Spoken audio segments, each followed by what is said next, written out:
Movie के start में हमें दो भाइयों को दिखाया जाता है, जिनमें से छोटे का नाम नेथन था, जिसको प्यार से नेट कहा करते थे। वो दोनों भाई चोरी छुपकर एक म्यूजियम में जाते हैं और वहाँ जाकर एक मैप चुराने की कोशिश करते हैं, पर तभी वहाँ पर दो पुलिस ऑफिसर्स आ जाते हैं और वो उन दोनों भाइयों को पकड़कर एक ऑर्फन हाउस में ले जाते हैं। दरअसल इन दोनों के पेरेंट्स नहीं थे और वो दोनों शुरू से ही ऑर्फन में रहा करते थे, और नेट के बड़े भाई ने इस मैप को चुराने की बहुत बार कोशिश की थी, क्योंकि नेट और उसका भाई पायरेट्स के खानदान से बिलोंग करते थे और वो जो मैप था उसमें बहुत बड़े खजाने का राज छुपा हुआ था।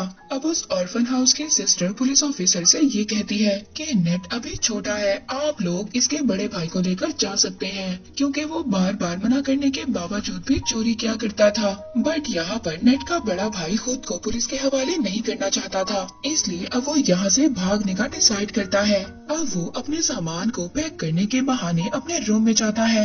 नेट अपने बड़े भाई से कहता है कि मैं तुम्हारे बगैर नहीं रह सकता। यहाँ पर नेट का बड़ा भाई उसको एक लॉकेट, लाइटर और एक लेटर देता है और ये कहकर वहाँ से चला जाता है कि मैं वापस जरूर आऊंगा। अब नेट अपने बड़े भाई के जाने के बाद जब वो लेटर ओपन करता है और उस पर लाइटर की रोशनी डालता है तो उसको एक मैसेज मिलता है। उस लेटर में ये लिखा था कि याद रखना, हम लोग पायरेट्स फैमिली से बिलोंग करते हैं और हम लोग जरूर मिलेंगे। इसके बाद सीन शिफ्ट होता है और हमें 15 साल बाद का सीन दिखाया जाता है। हम नेट को देखते हैं जो अब बड़ा हो गया था और वो एक बार में काम किया करता था और साथ ही छोटी मोटी चोरी भी किया करता था। जब एक दिन नेट अपने बार में काम कर रहा था तो उसके पास विक्टर नाम का एक आदमी आता है। वो उसे कहता है कि मैं तुम्हें और तुम्हारे भाई को जानता हूँ। वो बताता है कि कुछ टाइम पहले मिलकर हम काम किया करते थे, लेकिन नेट को इस बारे में जानने में कोई भी दिलचस्पी नहीं थी। वो विक्टर से वहाँ से जाने का कहता है, मगर विक्टर जाते जाते उसके लिए एक कार्ड छोड़कर जाता है। उस कार्ड में विक्टर का एड्रेस लिखा हुआ था।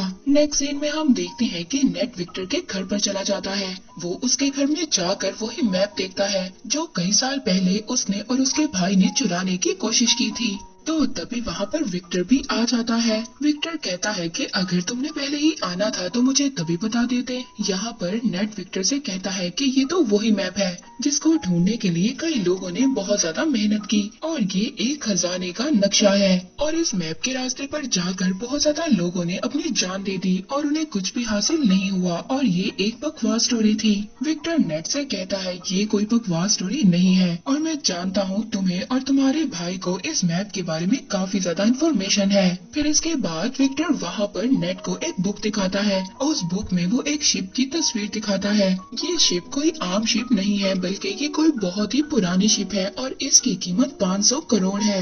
और तो और उस शिप में बहुत ज्यादा खजाना भी छुपा हुआ है, जिसको 18 लोगों ने मिलकर वहाँ पर छुपाया था। अब जब नेट को इस खजाने के बारे में इतनी ज्यादा इन्फॉर्मेशन थी तो विक्टर उसको कैसे जाने दे सकता था, और अब वो उसे अपने साथ काम करने की ऑफर करता है, लेकिन नेट उसकी ऑफर को रिजेक्ट कर देता है। तो विक्टर उससे कहता है कि अगर तुम मेरा साथ दोगे तो तुम्हें तुम्हारा बड़ा भाई भी मिल सकता है। नेट घर जाता है और घर जाकर अपने बड़े भाई की चीजों को देखने लगता है और इसके बाद वो विक्टर के साथ काम करने के लिए एग्री हो जाता है।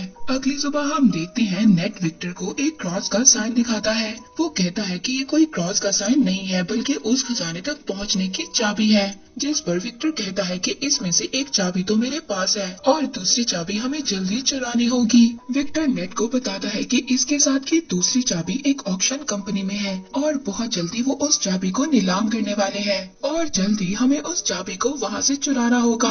अब विक्टर उस कंपनी में जाकर उस चाबी को चुरा लेता है। उस चाबी को चुरा कर जब वो वहाँ से आ रहा था तभी वहाँ पर एक लड़की आती है जिसका नाम ब्रैड था और वो विक्टर के गले पर नाइफ रखकर कहती है कि ये चाबी मुझे दे दो, और ये सब कुछ वो अपने बॉस के कहने पर कर रही थी और ये लड़की विक्टर की पुरानी दुश्मन भी थी। अब जब वो दोनों उस चाबी के लिए फाइट कर ही रहे थे तभी वहाँ पर कुछ गार्ड्स आ जाते हैं। विक्टर उन गार्ड्स का फायदा उठाता है और वहाँ से चाबी लेकर निकलने में कामयाब हो जाता है। अब चाबी को लेते ही सार विक्टर नेट को लेकर बार्कलोना जाता है। वहाँ पर उनको फ्रेजर नाम की एक लड़की मिलती है। फ्रेजर विक्टर को पहले से ही जानती थी, मगर वो नेट को नहीं जानती थी। फ्रेजर विक्टर से पूछती है कि ये कौन है, तो विक्टर फ्रेजर से कहता है कि ये तो मेरा पुराना दोस्त है। यहाँ पर नेट को पता चलता है वो दूसरी चाबी विक्टर के पास नहीं बल्कि फ्रेजर के पास है। तो नेट विक्टर से कहता है है कि तुमने मुझसे झूठ क्यों बोला। फ्रेजर कहती है कि शायद तुम इसके बारे में सही तरह से नहीं जानते।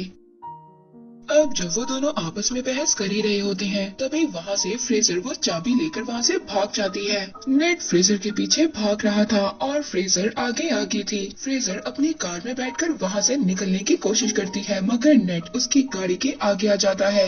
तो वहाँ पर विक्टर भी आ जाता है। वो फ्रेजर से कहता है कि अगर तुम्हें सारा खजाना चाहिए तो ले लो, मगर ये तुम नहीं जानती कि ये चाबी कहाँ और किस वक्त लगेगी, और इन सब के बारे में सिर्फ नेट को ही पता है। ये बात सुनने के बाद फ्रेजर उन दोनों के साथ काम करने के लिए तैयार हो जाती है। नेट उन लोगों को बताता है कि बहुत सालों पहले उन 18 लोगों ने उस खजाने को चर्च में छुपाया था। अब वो तीनों चर्च में पहुंच जाते हैं। वहां पर पहुंचने के बाद नेट अपने भाई के दिए हुए कार्ड्स को पढ़ने लगता है, जिससे उसे ये बात कंफर्म हो जाती है कि वो सही लोकेशन पर है। अब वो तीनों चोरी छुपकर चर्च के बेसमेंट में पहुंच जाते हैं। वहाँ पर उनको चाबी लगाने की जगह भी मिल जाती है। वो चाबी की जगह एक स्टैचू के नीचे थी। अब यहाँ पर इनको ये बात नहीं पता थी कि चाबी को किस साइड पर घुमाना है। विक्टर बुक में पढ़ता है और कहता है कि दोनों चाबियों को क्लॉकवाइज घुमाना है। ऐसा करते ही उस स्टैचू में से कुछ एरोस निकलने लगते हैं, मगर उन तीनों में से किसी को भी कोई नुकसान नहीं होता। इसके बाद दोबारा से रिस्क लेते हुए नेट और फ्रेजर चाबियों को एंटी क्लॉकवाइज घुमाते हैं, जिसके बाद स्टैचू के पीछे से रास्ता निकल आता है। वो रास्ता एक गुफा से होकर जा रहा था। फिर नेट यहाँ पर विक्टर से कहता है कि हमें इस रास्ते से गुजरकर एक रास्ते से नहीं बल्कि दो अलग अलग रास्तों से जाना होगा। वो कहता है कि मैं और फ्रेजर एक रास्ते से जाएंगे और तुम अलग रास्ते से जाना। इसके बाद नेट और विक्टर अपने फोन को जीपीएस के साथ कनेक्ट कर लेते हैं। अब नेट और फ्रेजर एक रास्ते से जाते हैं, जबकि विक्टर दूसरे रास्ते से जाता है। उस गुफा के रास्ते से जाते जाते नेट और फ्रेजर एक बार में पहुँच जाते हैं। वहाँ पर एक और सीक्रेट रास्ता था जिसके बारे में कोई भी नहीं जानता था।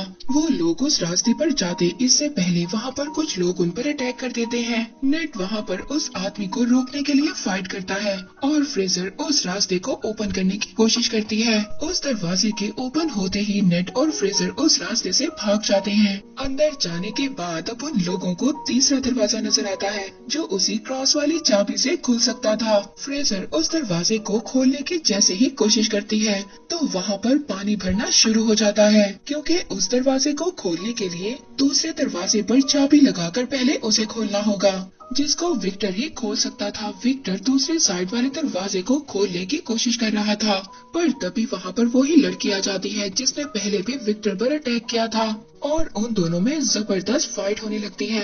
दूसरी तरफ नेट और फ्रेजर पानी में फंस गए थे और वहाँ पर बेहोश होने वाले थे। विक्टर उस लड़की को मारकर बेहोश कर देता है और जल्दी से उस दरवाजे में चाबी को लगा देता है। इसके बाद नेट और फ्रेजर बच जाते हैं और सेफली उस दरवाजे से बाहर आ जाते हैं। अब बारी थी फाइनल दरवाजे पर जाने की, लेकिन कोई भी ये नहीं जानता था कि उस दरवाजे को कैसे ओपन करना है। विक्टर बाहर खड़ा एक होल में से उन दोनों को देख रहा था, पर तभी वहाँ पर नेट अपना दिमाग इस्तेमाल करता है। वो फ्रेजर से कहता है कि जाओ और विक्टर से दूसरी चाबी लेकर आओ, लेकिन विक्टर उन दोनों पर ट्रस्ट नहीं करता और दूसरी चाबी देने से इनकार कर देता है। लेकिन थोड़ी ही देर बाद विक्टर उस चाबी को दे देता है, क्योंकि उसके पास कोई और ऑप्शन नहीं था। नेट देखता है कि उस दरवाजे पर एक सिंबल बना हुआ था। नेट जब उन दोनों कीज को मर्ज करता है तो वही सिंबल बन जाता है जो उस दरवाजे पर बना हुआ था, जिसकी वजह से वो लोग अब उस दरवाजे को भी खोल लेते हैं। जब वो उस दरवाजे के अंदर एंटर होते हैं तो एंटर होते ही उन्हें 3 बड़े बड़े पॉट दिखाई देते हैं। दूसरी तरफ विक्टर नेट से बार बार पूछ रहा था कि खजाना मिला या नहीं। नेट फ्रेजर को ऊपर करता है ये देखने के लिए कि उन पॉट्स में क्या है। फ्रेजर जब देखती है तो उन पॉट्स में तो बहुत सारा नमक था। इसका मतलब ये था कि यहाँ पर कोई भी खजाना नहीं था। तभी वो तीनों पॉट्स अचानक से टूट जाते हैं। वो देखते हैं कि उनमें से एक मैप निकलता है और यही मैप ही उस खजाने तक जाने का रियल मैप था। अब जब नेट मैप को देख रहा था तभी फ्रेजर उस पर गन पॉइंट कर देती है। वो कहती है कि तुम्हें क्या लगता है विक्टर ने तुम्हें सब कुछ सच बताया है? वो गन को नेट के सर पर मारती है और उसको मारकर बेहोश कर देती है। उस मैप को लेकर वहाँ से चली जाती है और जाते जाते उन कीज को भी ले जाती है।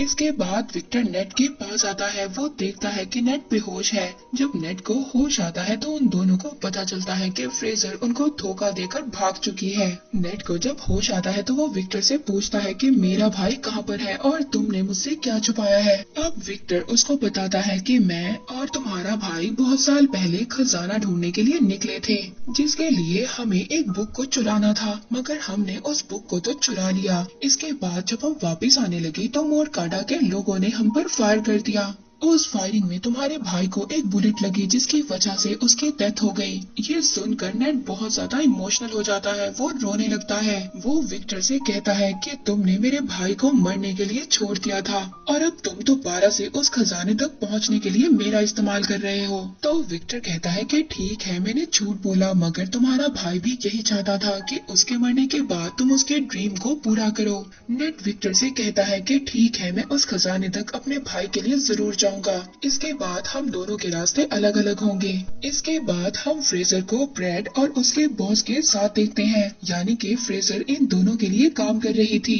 अब जो ब्रैड का बॉस था वो ब्रैड से कहता है कि आज के बाद तुम फ्रेजर के अंडर काम करोगी। और इसके बाद ब्रैड का बॉस अपनी पूरी टीम को लेकर खजाने की तलाश में प्लेन में बैठकर निकल जाते हैं और वो अपने साथ जरूरत के सामान को भी ले लेते हैं। प्लेन में बैठा ब्रैड का बॉस सबसे यही कह रहा था कि वो खजाना मेरा था और वो कई साल पहले मेरे खानदान से गुम हो गया था। लेकिन तभी ब्रैड अचानक से आकर पीछे से अपने बॉस का गला काट देती है। बॉस को मारने के बाद फ्रेजर अब ये समझ जाती है कि ये उसको भी मार देगी, इसलिए वो अपनी जान बचाने के लिए प्लेन्स में जो कार थी उसमें छुप जाती है। इस पर ब्रैड अपने आदमियों से कहती है कि फ्रेजर तुम्हें जैसे ही नजर आए तुम उसको फौरन से फायर कर देना।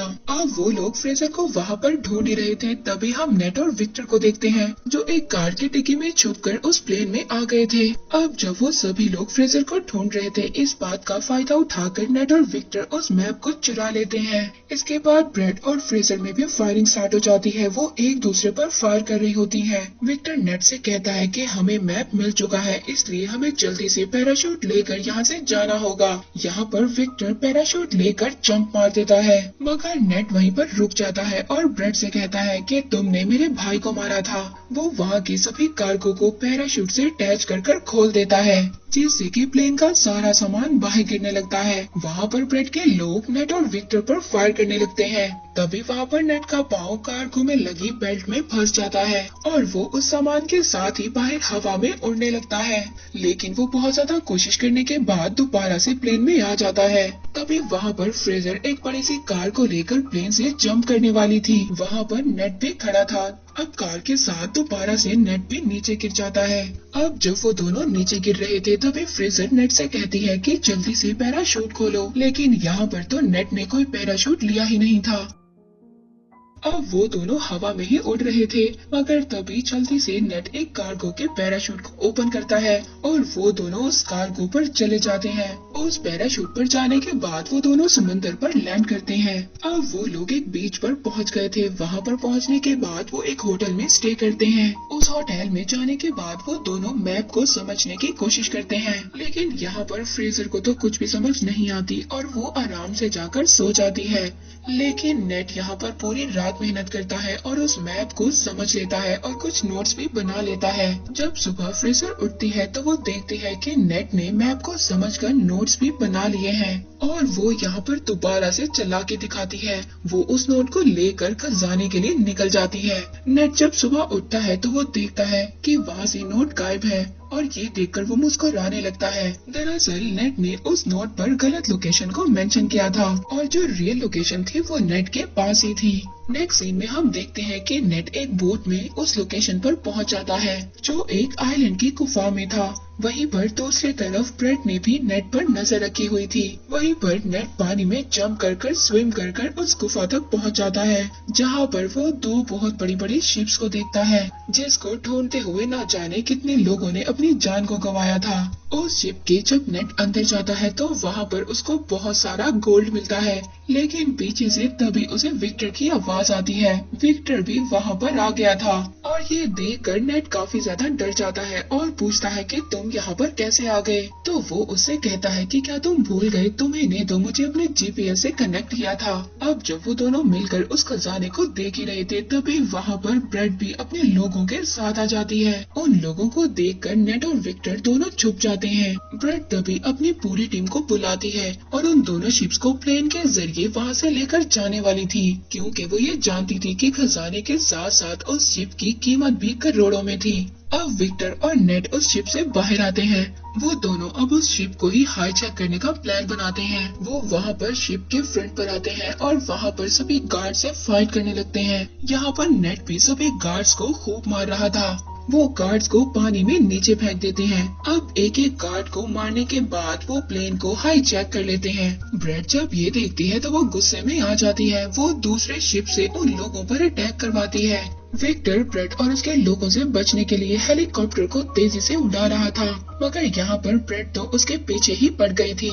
इसके बाद ब्रेड के लोग नेट के शिप पर आ जाते हैं। वो सभी लोग नेट से फाइट कर रहे थे, पर तभी ब्रेड सामने से आकर नेट के शिप से टकराने ही वाली थी। नेट पुराने कैनन से ब्रेड के हेलीकॉप्टर पर अटैक कर देता है, जिससे उसका हेलीकॉप्टर डिस्ट्रॉय हो जाता है और तभी उसका शिप भी एक पहाड़ी से टकराता है और पूरी तरह से डिस्ट्रॉय हो जाता है। मगर ब्रेड वहाँ से बच जाती है और अब वो नेट के शिप पर जंप करती है। वो नेट से कहती है कि जो मेरा नहीं हो सकता वो किसी का भी नहीं हो सकता, और इतना बोलकर वो शिप के एंकर को समंदर में फेंक देती है, जिसकी वजह से शिप और हेलीकॉप्टर आगे नहीं बढ़ पाते और विक्टर का सोने से भरा हुआ बैग भी नीचे गिरने लगता है। वो अपने हेलीकॉप्टर को ऑटो पायलट कर उस बैग को बचाने जाता है। उधर नीचे शिप पर ब्रेड और नेट की आपस में फाइट हो रही थी। नेट अब किसी तरह से बचते बचाते हेलीकॉप्टर पर चढ़ने की कोशिश करता है और उसके पीछे ब्रेड भी आ रही थी। विक्टर यहाँ पर गोल्ड से भरे हुए बैग को सेक्रीफाइस कर देता है। वो ब्रेड पर देकर मारता है, जिसके बाद ब्रेड पानी में जाकर गिरती है। लेकिन तभी वो शिप जो हेलीकॉप्टर से लटक रही थी उसकी रस्सी भी टूट जाती है।